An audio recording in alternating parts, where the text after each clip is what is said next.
ભારત વસ્તી ગણતરી 2027 જાહેરનામું બહાર પડ્યું છે। વસ્તી ગણતરી 2027ના પ્રથમ તબક્કાનું જાહેરનામું બહાર પાડી દેવામાં આવ્યું છે, જેમાં 1 એપ્રિલ 2026 થી ઘર યાદી શરૂ થશે।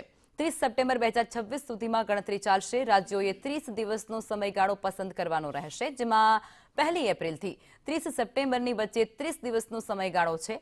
કેન્દ્ર શાસિત પ્રદેશો માટે પણ 30 દિવસનો જ સમયગાળો ફાળવવામાં આવ્યો છે। દરેક રાજ્ય માટે સ્વગણતરીનો વિકલ્પ પણ ઉપલબ્ધ રહેશે। દરેક રાજ્ય માટે 15 દિવસ સ્વગણતરીનો વિકલ્પ રહેશે, જેમાં મકાન ગણતરી શરૂ થતા પહેલા સ્વગણતરીનો વિકલ્પ રહેશે તેમની પાસે।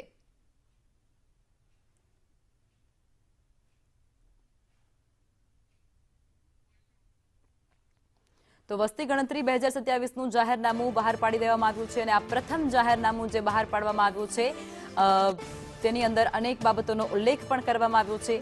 વસ્તી ગણતરી 2027નું પ્રથમ જાહેરનામું બહાર પડ્યું છે।